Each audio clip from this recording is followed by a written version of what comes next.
Hello, my name is Chelsea and I'm a third year student mental health nurse. I've been asked to do a short video today just to talk to you about why I think looking after yourself as a student nurse is really important.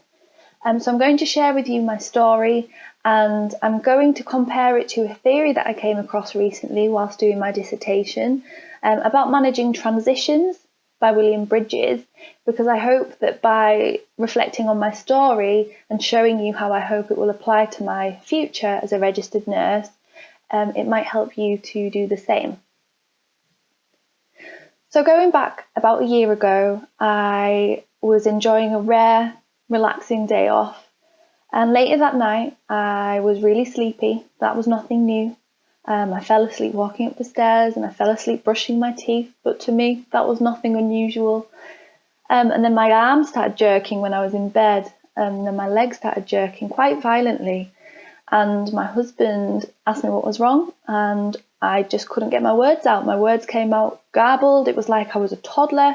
I just couldn't make words, and I was really frightened. And I remember thinking at the time, what is going on here? The paramedics came and they thought that I was maybe having a stroke.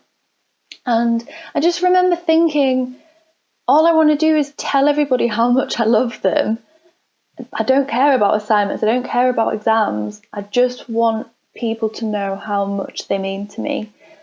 So I went to hospital and I went on to have my first of many seizures and was subsequently diagnosed with something called non-epileptic attack disorder, which is a type of a functional neurological disorder.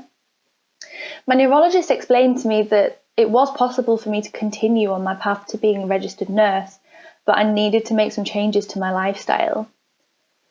So going back to the theory of William Bridges, they talk about going from point A, the person that you are, to point B, the person that you want to be. And the first step to doing that is letting go.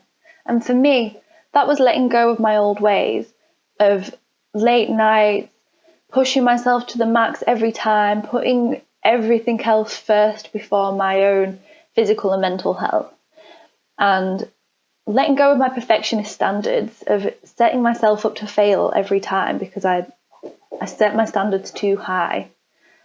And so that takes me on to the next step, which is called reprogramming. And believe it or not, change doesn't happen overnight. You need to put things in place for that change to happen, whether that's reminders, whether that's post-it notes everywhere. For me, it was scheduling in time daily for mindfulness activities, for exercise, for just doing things for me, and then scheduling study last. And over time, it became more of a habit. And then that takes me to the third and final step, which is psychological acceptance. And for me, that was accepting that I'm a human and I have limits, and also accepting that if I don't look after myself, my health is going to suffer and I'm not going to get to where I want to be.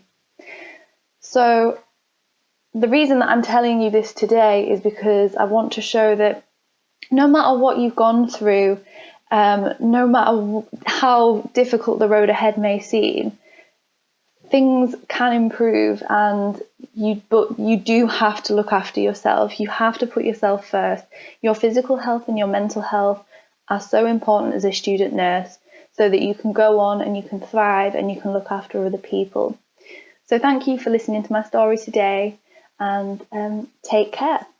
Sometimes when nursing students hear the term self-care, they roll their eyes. After all, we live busy lives as nursing students, and it's common to put ourselves at the bottom of the priority list. But as we saw from Chelsea's video, it was the key to her recovery and has made her more productive in the longer term. Successful leaders make self-care a priority, and it is important that you take care of yourself first, as it will allow you to be there in a positive and effective way, whether that's on clinical placement, your academic studies, or in your personal life. Let's think of some of the myths surrounding self-care. Quite often, we say as nursing students we don't have the time. We are already beyond capacity with the lives that we live. But research shows that taking breaks can help prevent decision fatigue, renew and strengthen motivation, increase productivity and creativity, and improve learning. So there is a benefit to self-care. We may tell ourselves that practicing self-care means that we're selfish. It's a common trait of nurses to put others first, but by taking care of ourselves, we will actually strengthen ourselves. Self-care is an antidote to stress. It allows us to be introspective and learn new coping mechanisms to deal with the challenges we face as nursing students. And lastly, we may tell ourselves that we can't afford to practice self-care. This is quite often a misconception that you need to go for expensive spa days or join a gym. But in fact, self-care can be free. It can be as simple as switching off your phone and your electronic devices at a certain time of night and meditating or journaling, or it could be cooking a meal from scratch or going for a walk. Anything that you enjoy or that takes your mind away from the stresses that you are facing. So I think we can agree that self-care is important.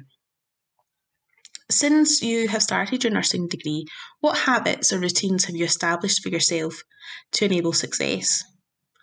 If you haven't done anything, what steps can you take to make yourself a priority?